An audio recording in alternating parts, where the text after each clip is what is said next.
begin on Daf Dalet on the base 24b.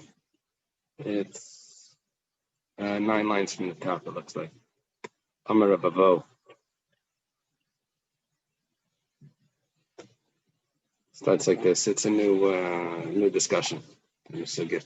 Amar Abavo, Amar Rabbi Yechanan. Abavo says the name of Rabbi Yechanan. Kol Yisur Shabbat. Every prohibition in the Torah ain't like an alayim el derech achilasim. Very important point that if something is prohibited to eat, the only time you'll get malchus for eating that is if you eat it in the normal way. This is the heta that they have for taking pills that aren't kosher.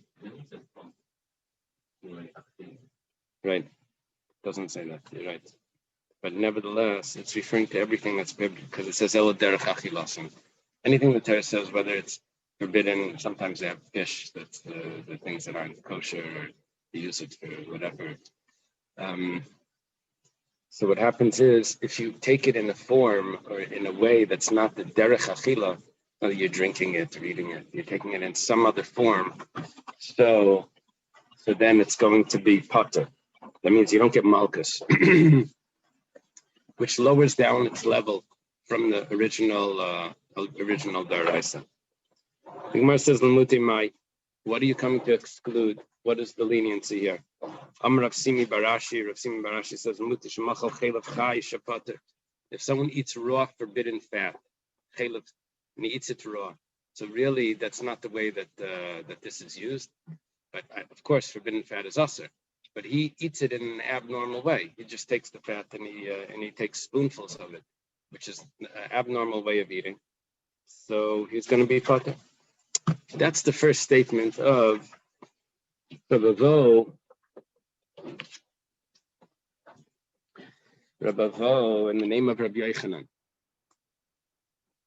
There's another version to this statement. It goes like this. Some say Amar Rabavo, Amar Rabbi Yechanan. Rabavo says in the name of Rabbi Yechanan, Kol Yisur Shabbat and Leikan Aleim El Derech Hanaasan. See, only Derech Hanaasan, not Derech Achilasan. You see, this is a bigger chiddush. This is even more lenient. We're not only talking about what's considered eating it in a normal fashion. We're even talking about even benefit in a normal fashion. No, it's actually more lenient because I would have thought before that there's a way of eating, and that's not considered eating. You're eating something that's not really edible. It's not eating. But benefit, whatever type of benefit you have, use it for shampoo, use it for this. Benefit is going to be benefit. There's no normal way to benefit. That's from the first version. The second version says, no, there's actually a normal way to get benefit also. And, and therefore, if you have benefit in an abnormal way, you're exempt. So there's a leniency. Oh. So that would be the same. It's makel for everything. It would be eating and benefit. For sure, if I eat it in an abnormal way, that doesn't give me that's not a regular way of eating. If even benefit, we'll go a drop further, you'll see. Lemute mai, what's it coming to exclude? Amar Rav Simon Barashi, lemute sheminiach chaylev shel shar niskal gabi makasi shupata. It's coming to exclude someone takes fat from a shara niskal, that's an ox that caught a man, and we learned before that that's aser bahana. You see, normally chaylev is only aser to eat. Now we took chaylev, it's not only aser to eat, but it's even aser bahana. How do you get that? Because you took it out of an ox that gored a man that needs to be stoned. It's aser bahana, and instead you're using it to put on on a wound. Now, what is fat normally used for? For a lamp, for burning, it's used in lamps. And it's also used in the tanning process, or it was used to put on leather. It would smear the grease on leather. Now, what he's doing is he's putting it on a wound. That's not what fat is used for. Whatever he came up with that this is what's going to be good for him. It's an abnormal use of the fat. Now, for sure, Makolshkein, for sure, if he eats it, for sure he's pater. If he eats it raw, for sure he's pater. So this is even more lenient. Not only is eating in an abnormal way pater, but even hana in an abnormal way is pater. Itmar Nami was also stated. Now, these were two statements from Rabbi Bo in the name of Rabbi Yochanan. And when we asked the question on that, what is he coming to exclude? Rav Simi Barashi came along and explained what he's coming to exclude. But we have a statement also from Rabacha Barabia, Rabasi, and Rabbi Yochanan, that Rabbi Yochanan himself said these cases. Someone puts fat of the Shora Niskal. That's the animal that that's supposed to be getting stoned. Either was stoned or he did this, he shechted it or whatever before it was stoned, but it was after the psak. And he puts it on. He takes the fat and he puts it on a wound. It's pater. He's only going to be chayiv if he does it, if he gets usage in a normal way, normal usage. Amar Reb Zera. Reb Zera says, "Afanan namitanina." Afanan namitanina. I also learned this in a Mishnah. So what does the Mishnah say? If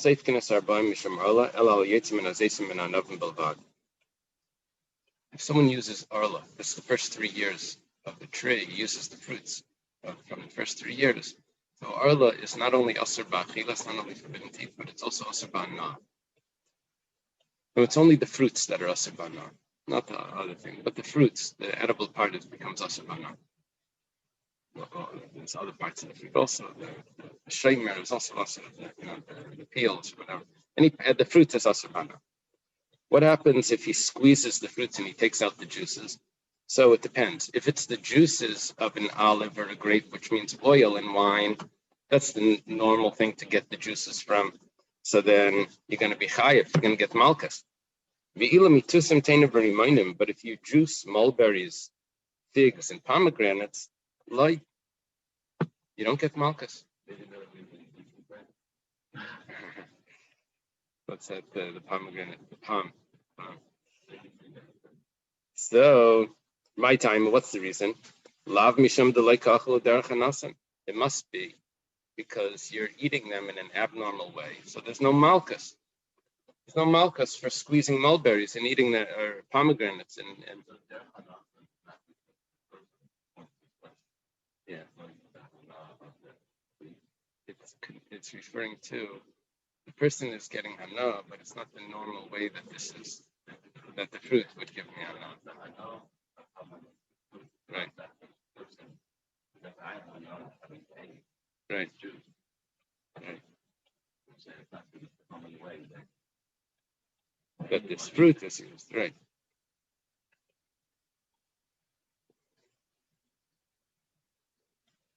So,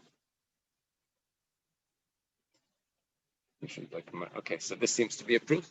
Reb Zera seems to have a proof from a Mishnah that this is how it works, because you're only chayiv if you have those juices that are normal to be juiced. That's the oil and the wine. Amalei Abaya says to Reb Zera, Bishlam Yasmin Peri Gufa Plekochol Derech Hanasi Shaper. You're not giving me a good example. If you would have brought me an example that you're eating a fruit in a way that's not normal, so then I would have agreed with you that you have a raya from a Mishnah that if you eat in an abnormal way, so it's not going to be that it's going to be pater. However, there's another variable here. There's another point that it's possible that the main reason why you're pater by mulberries and figs and pomegranates is not because it's abnormal. It's because that's not considered juice. That's just considered a sweat from the fruit. So you didn't have enough from arla. You had enough from some other part that's not the fruit. It's a sweat that comes out of the fruit. What is the juice of a fruit? There's only two juices that are considered the actual fruit. Arla is only also the fruit of the arla. The sweat that comes off the fruit is not considered. It's not considered arla. So by saying you have no source that it needs to be derech hanasai because you're exempt from pomegranate juice, if it's arla, because there's another factor there that could be the main reason why you're exempt, and it's not because it's not derech hanasa. Tosfos asks, what are you going to do if you hold tam ke'ikar midiraisa? This is a discussion when you learn your idea about tam ke'ikar. Is the flavor considered the substance? It's a discussion in your idea.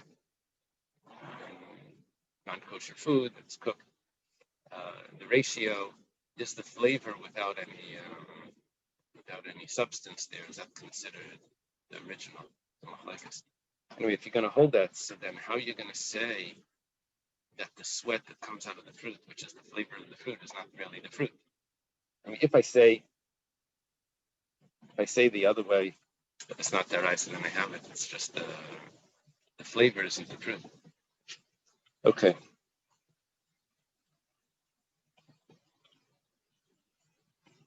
Now, okay, so that's where we're holding right now. And we don't have a source from a Mishnah for this, but we have the statements from Rabbi Yochanan.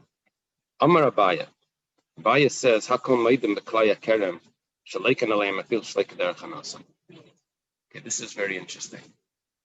Usually, it says in the Torah, "Don't eat."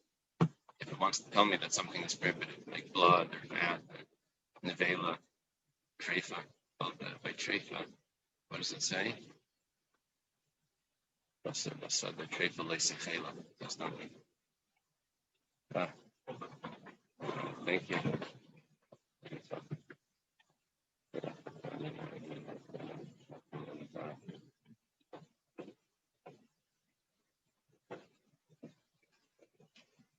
By kalaya kerem, it doesn't say don't eat.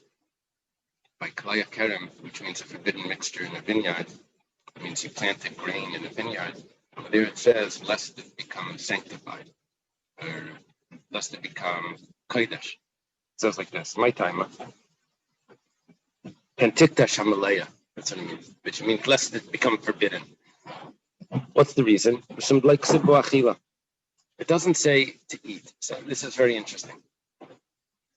If it says don't eat, then that's actually a leniency, because I'm only going to be chayav if I eat it in the way that's normally eaten. And if you eat it in an abnormal way, then you're going to be exempt, because it says don't eat, and this is not really considered the way of eating. But if it doesn't say don't eat, it just says it becomes forbidden, then there was never that limitation on how I eat it. It's forbidden. Even if I have it in an abnormal way, it's still forbidden. That's what Abai is telling me from Kalaya Kerem. Meisvei. This Meisvei is going to take us on to the next page. He has a question on this. He has a question. The Gemara has a question. Isi ben Yudaima. It's a long question. So what happens in these long questions is we have to figure out what's going on inside in the context of what's being quoted, and then we have to go back and see, so why is this a question? So it says like this, Minayin labasa v'chalav shuaser. How do you know milk and meat is forbidden? So there's different sources in the Gemara Chulin. One of them was, it says 3 times, don't cook a kid in its mother's milk. One is to tell me that you're not allowed to eat it. This Gemara says, Yisi ben Yehuda says, how do you know that basar b'chalav, milk and meat, is forbidden to eat? Nemar kan kiam kodesh ata. One pasuk says, because you're a holy nation. And then the pasuk concludes, don't cook a kid in its mother's milk. Doesn't tell me exactly that I'm not allowed to eat it. But it says you are holy. Benemar, and there's another pasuk. Benemar la'alon, there's another pasuk that says over there, and you will be a holy people to me. And it says over there, don't eat meat that's torn in the field.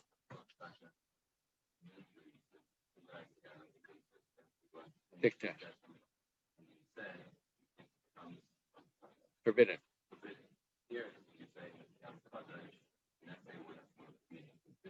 Yeah. So the word kadesh. No, kadesh means separated and distinct, unique. So it could be either way.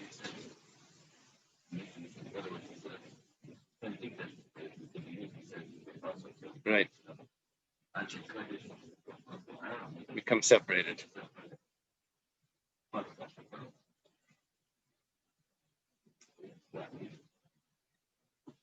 Manche Kodesh Tiyam. Look, by a Zaina, it's called a Kadesha. A Kadesha, you know. And the reason why is because it's not the normal way of women. Women don't normally, women want to be with the husband. And so Kadesha means that she is strange. She has a strange, so anything that's off the path, off the, so Anshe Kodesh, we're different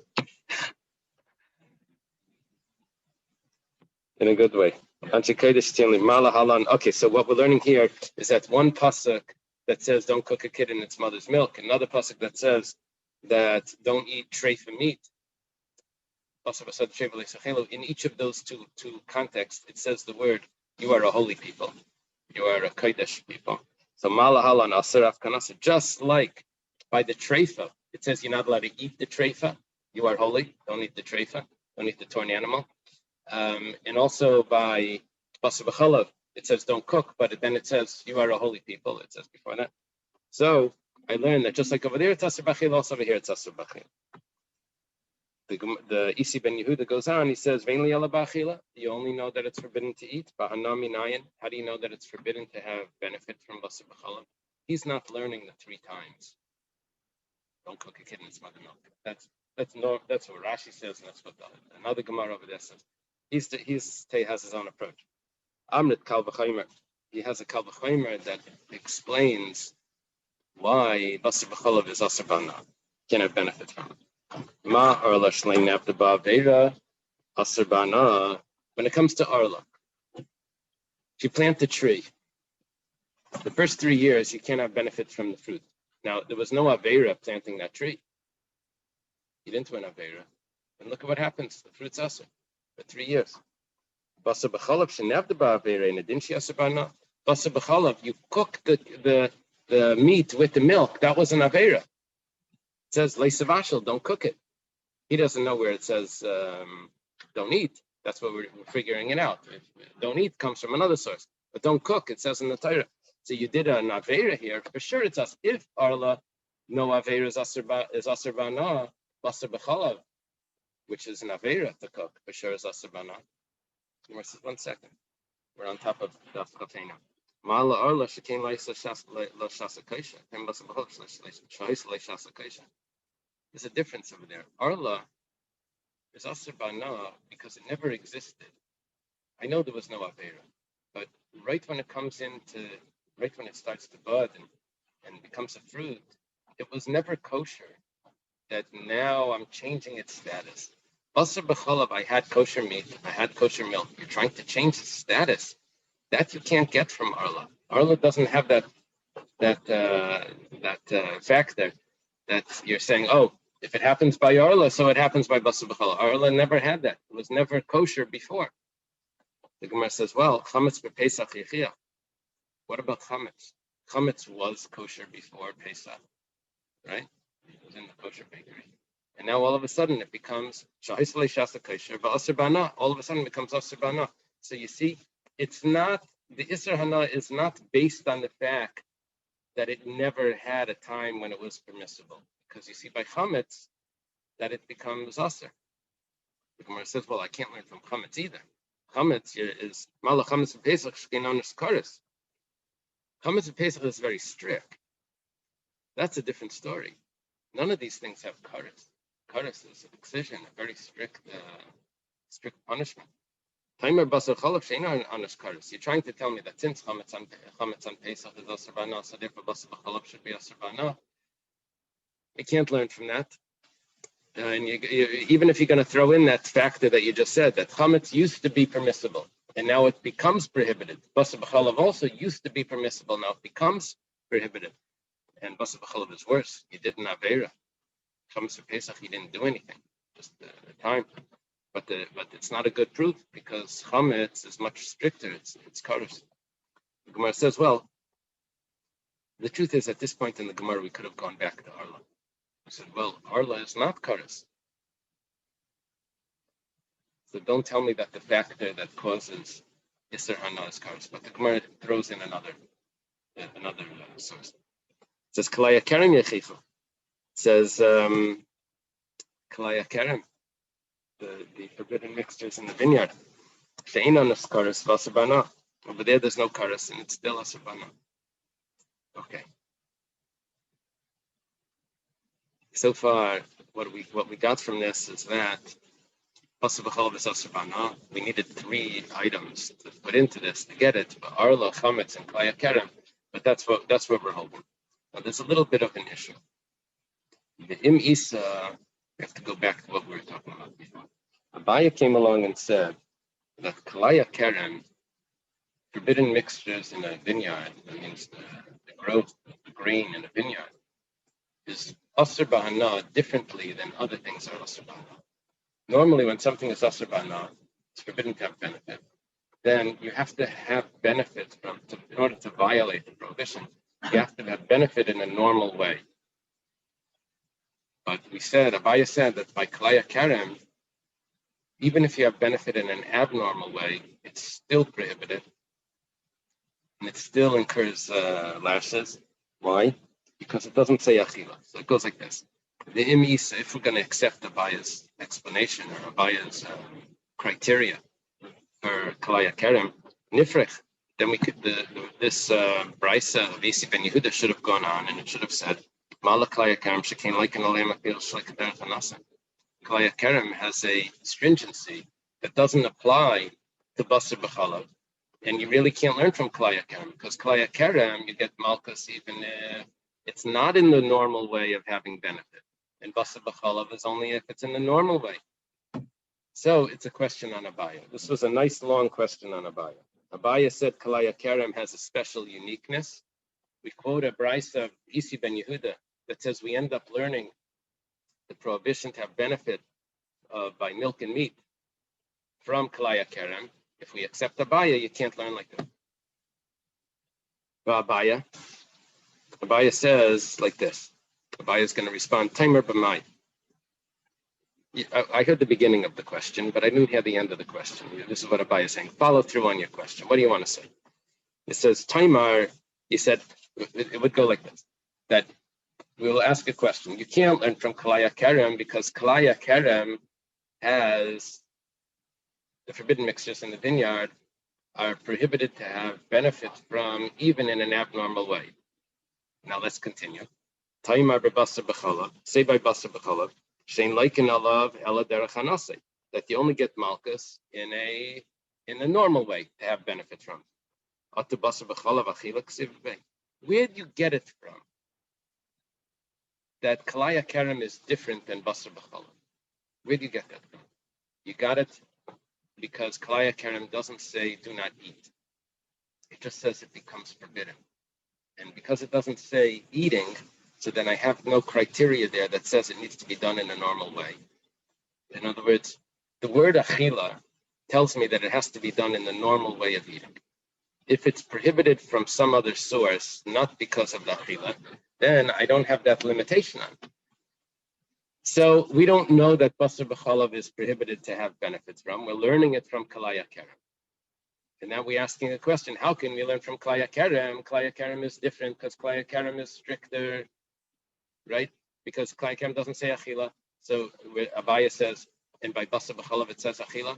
Your whole source, by basar b'chalav it says do not cook. Doesn't say achila by basar b'chalav. Your whole source is from klaya kerem. And so we'll learn from klaya kerem to basar b'chalav that it's even not in a way of achila. In other words, the assumption was faulty. There was a false assumption here that basar b'chalav is going to be different than klaya kerem, and therefore you can't learn. It's not true. Basar b'chalav is the same as klaya kerem, and by both of them will be prohibited, even if it's not in the normal way. V'idach the kamaisav law, the one of the Gemara that's asking this, it doesn't tell us who it is. Savar, he holds lahachi kagamar minavela. The original source of basar b'chalav from Isi ben Yehuda was, it says nevela means treifa. He's learning from basar the treifa. Kiam kadeshata basar no. V'anche kadesh tianli basar the treifa leisachila. He's learning it from treifa. Ma nevela derech hanasa basar b'chalav derech hanasa. No. Basar b'chalav is going to be limited to its source. And what is its source? the prohibition of eating it, of eating basar b'chalav, which we don't have a pasuk for. We only have a pasuk, don't cook it. Right? We have 3 of those. But the prohibition of not to eat it comes from treifa. Right here, the Gemara is calling it nevela. And over there, it has to be derech hanase because it says don't eat it. Basar basar the treifa leisechelo. So therefore, the limitation on basar b'chalav also would only be that you can only it's prohibited to have benefits from in a way of eating. Yeah.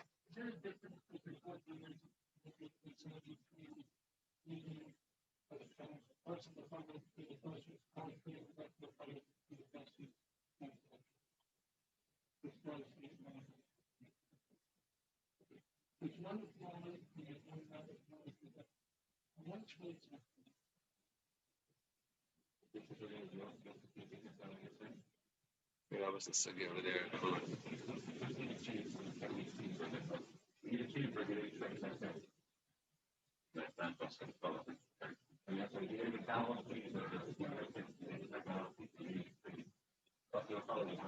No, but there's an issue. The sugi and Chulin had a discussion because non-kosher meat is only usher to eat.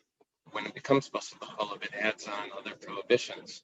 So this isur hana now that comes onto it. Question is, how does the isur hana go onto it if there was no basis for the isur of achila? Does it come on? It turns out that there's a machlekes about this. It's a machlekes between the Ned Bihud and the Prima Gadan. It depends if you want to buy stocks in McDonald's. We'll talk about it later. Can you have benefits from the income that you get from that? No, the reason I asked is I once heard the story that there was a college campus, and there's like a yellow app, so it's like a level that they, serve coffee. And then for some reason, by accident, something happened where all of a sudden they had a bunch of apartment, and I was told, or the story I heard was that they said, don't serve them culturally, serve them the cheap food if they train you, because they be less than something like that. It's great. Please submit all additional questions in written form as we are on timetable. Okay, so what we're holding right here is that Abaya would say that basar b'chalav would be prohibited to have benefits from, even in an abnormal way. Why? Because we're getting it from kalaya kera. That's where the prohibition comes from. And the one that's asking the question says that no, basar b'chalav, the prohibition comes from treifa, which by treifa it says don't eat, which means that basar b'chalav, the prohibition to have benefits should also be only in a way that's considered normal.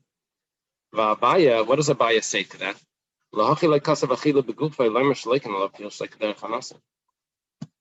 That's why it doesn't say achila by basar b'chalav, because it wants to tell me specifically that even if basar b'chalav is eaten in an abnormal or benefit, you get benefit in an abnormal way.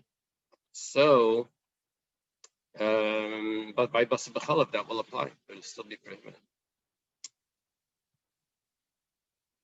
Yeah, I remember a question that I had on my smicha test 20-something years ago. There was a difficulty in a shachar test where basar b'chalav turned out was a prohibition from having benefit. According to it, there was a contradiction. In one source, it was only if the benefit was in the normal way. Another source was if the benefit was in the abnormal way. Both of them were prohibited. In the abnormal way, it was also prohibited, but there was another source that said only if it's in the normal way it's prohibited. So I remember he asked this to me. And the answer was, I happened today, I had read up on this. The answer was that it depends if it's in its pure form. Basar b'chalav in its pure form would be usher, even if it's in an abnormal way. Why? Because the prohibition of basar b'chalav doesn't say don't eat. So therefore, it's not limited to the normal way. Anyway, it's going to be prohibited. But once basar b'chalav is in a mixture, that means milk meat with something else. So then the source that I have that a mixture of basar b'chalav, it says mishras anavim le'seichel. You shall not eat a mixture of grapes, the nazir. We learn it from the nazir. There it says achila. So once it's in the mixture, then the pasuk says achila. Achila, oh, it has to be in the normal way. That was the answer. Anyway, okay, v'lifreich. The Gemara says, why don't we ask a different question in this price? If you remember in this discussion, the way we went through this is that you can't learn from our law that our law is prohibited to have benefit, and therefore basar b'chalav should also be prohibited to have benefit, right? Our law is the first 3 years. Why? What's the difference? Because our law, you can't learn from our law because our law was never permitted. Basar b'chalav was a kosher piece of meat, was a kosher piece of cheese, kosher milk. And then you're trying to make it prohibited. Where do you have a source for that? You don't have any source that you can make something that was kosher. So we said, okay, in the end, we said we'll learn from chametz. Chametz was okay. We can't learn from chametz because it's kosher. Okay, so we'll learn from kalaya kerem. The kalaya kerem, just like gets passed through kalaya kerem. So 1 second, but kalaya kerem, was kalaya kerem ever permitted? I had a vineyard, but when I plant and it seeds, right when it starts growing, it's prohibited. Right when it starts growing, it's prohibited. So I'm back to the original problem. How did you get into kalaya kerem? How did you come to this? So you're going to learn from kalaya kerem that it's going to be prohibited to have benefit. 1 second. You couldn't learn from Arla because Arla, right when it starts growing, it's already prohibited. So kalaya kerem, the forbidden mixture in the vineyard, has the same mission. Amar Ravada Barava, Zaysi Meres kalaya kerem ikr nesarim. Hayol v'islam shasa kesha kedem ashasha. It must be that when you plant kalaya kerem, the seeds themselves become prohibited. In other words, I had a permissible seed that you could have eaten the seed, whatever. I put the seed, right. Now you put it into the ground in a vineyard. It's not just the growth that's asur, but the seed itself becomes asur. I have something that used to be permitted, now it becomes prohibited. Oh, that's exactly like basar b'chalav used to be permitted, now it becomes prohibited. That's why I can learn from kalaya kerem. Masav Rav Shmaya. Rav Shmaya has a question on this. Rashi goes through a whole shot over here that he says, do not say this shot, and he has a whole bunch of proofs. So we didn't say it. It says, Rav Shmaya has a question. Let's say someone carries a atis nakav, it's a flower pot that has a hole in the bottom. The rule is, the way it's understood is that if you have a flower pot that has a hole in the bottom so it gets nutrients from the earth, so you're carrying a flower pot through a vineyard and it has grain in it. If while you're carrying it through, it grows 1/200. It's like bamboo or asparagus, and it grows pretty fast. So, or maybe it's a large vineyard. So maybe you put it down. So you're carrying it through and it grows 1/200. Now the way it works with bittul, usually in kosher food, it's 1 in 60, right? If something falls in, 1 in 60 is bottom. When it comes to truma, it's 1 in 100. When it comes to kalaya kerem, it's 1 in 200. Kalaya kerem and arla, it's 1 in 200. We're stricter than truma because it's asavana. So if it grows 1/200, that means it's not bottled. The new growth is not bottled, and it's going to be asaf. Haisif in, loy haisif loy. Only if it increased 1 in 200. If it didn't increase 1 in 200, then it's not going to be prohibited. Now the question is that what about the seed itself? You just told me that the seed becomes prohibited. Everything becomes prohibited. What's happening here is that you're trying to say that the capital, the original seed also becomes prohibited. And now we're saying that the original seed is permissible, whatever you had there originally is permissible, and if it's less than 200th new growth, it's going to be bottled in the original, which is kosher. But if you tell me that the original becomes prohibited, so there is nothing here that's kosher. If you tell me the whole thing turns over into prohibited, that's what we wanted to say. So what are you saying? It's if it didn't increase to 1/200, then it's permissible. What are you saying? The whole thing became muscle. Amarava trey kraiksidi. Depends. There's two verses. Ksiv hazera, ksiv hamalaya. Pentikta shazera hamalaya. There's two verses. Okay, so how do you have these two verses? It goes like this. Zrua mi karai bash rasha. Zrua ba haisefin lai haiseflai. When you plant the seed, then when the seed takes root, it becomes, the whole thing turns over. When it starts growing, everything becomes awesome. If it's already planted and it's growing, new growth, then it doesn't turn over. Then it needs to grow a certain amount in order for it to become prohibited, not just growth. It has to grow more than 1/200th in order for it to be prohibited. Otherwise, the new growth is nullified and the focus there. So there's two possibilities: planting a new seed versus something that was planted already. And that's how we resolve this issue. Notice the Gemara's question originally was, why? What are you telling me that Kalaya Kerem is something that you should have asked? Kalaya Kerem is prohibited from the start. Basar b'chalav isn't prohibited from the start, so you can't learn from basar b'chalav. So we said, well, actually, but Kalaya Kerem isn't prohibited from the start. It was originally permissible because the seed was permissible, and the seed itself turns over. So he said, but that's not true. You see, when you carry through a flower pot, the seed doesn't turn over. We said, actually, there's two cases. One is a flower pot, and one is the seed. And in the case of the seed, it turns over, and that's how we come out. Yeah. The plant, you're carrying a plant. It's just growing. The flower pot. We say the nourishment comes through the ground. I understand that you put a flower pot on the ground and then you use go through the hole and you don't put it in the air. How can the nourishment come from the ground? That's exceeding time limit. The way the Gemara understands it is beyond the way I think it's more futuristic science. See, it gets nourishments from the air off the soil. The soil gives out some sort of nutrients even in the air.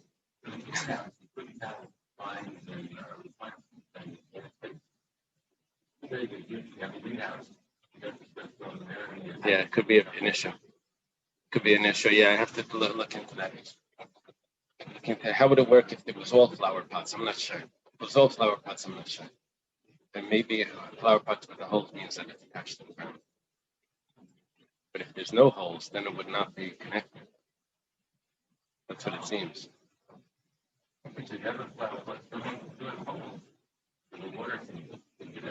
Right.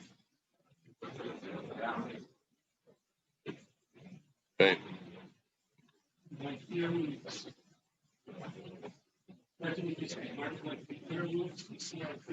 Right. Right.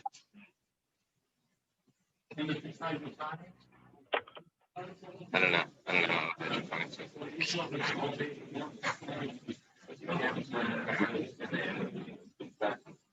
What is that?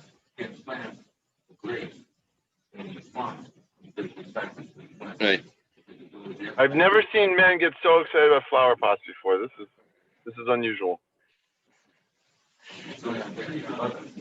Okay. Whatever the case is, the Gemara understands, and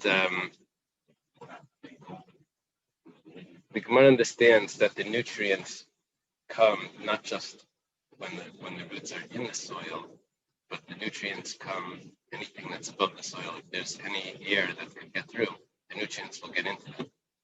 Now I understand the Gemara, how it's been with the atmosphere and Right. Right. Amar Rabbi Yaakov, Amar Rabbi Yechanan. Rabbi Yaakov says in the name of Rabbi Yochanan, "B'kol misrapin chutz me'atzei asher." You can use anything for medicine, any sort of medicine, but you can't use something that's forbidden because of avodah zarah. Atzei asherah is wood from an asherah tree, a tree that's worshipped. Hechidami, what's the case? Sakana, if it's a life and death matter, afilu atzei asherah nami. You're not worshiping avodah zarah. You're taking an item that happened to be worship. You're not worshiping it. I mean, they grind it into powder and they, whatever. So if there's a sakana, you should be allowed to use that. I understand you're not allowed to worship avodah zarah, even if it's a matter of life and death, right? The three things. But you're not worshiping. It just happened to have a prohibition on it because of be the lekasakana. If there's no danger to life, I feel a kolism shabbatar. Then why can you use anything that's prohibited if there's no danger to life? Are you going to just use trade for things? There's no danger to life. Where it says Lailam Dikasakana. Really, there is a danger to life. And you still can't use Hatzi Ashera. The Tanya was taught in the Brisa Rabbi Lezer. If it says you should love Hashem with all your soul, why does it have to say with all your might? And if it says with all your might, why does it have to say with all your soul? It's coming to tell you, if there is a person that his body cares about himself more than he cares about his money, if there's such a person. So it says you should love Hashem even with all your soul. This is what we would assume would be the normal case. But there are some people that their money is more important than their life, right? They risk their life for an income. So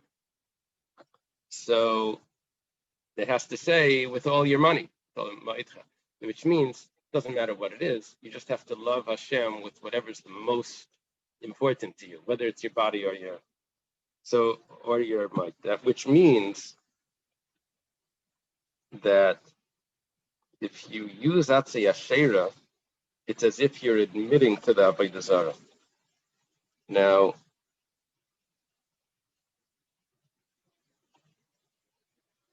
Tosfos it's not so clear that you're just taking a wood from a certain tree and the healing properties are in the wood or something. It sounds like that there's some sort of incantation that's also going on. It's not just, at least from Tosfos, that's what it looks like. Okay, Kiyasa Rav and Amar Rabbi Yochanan,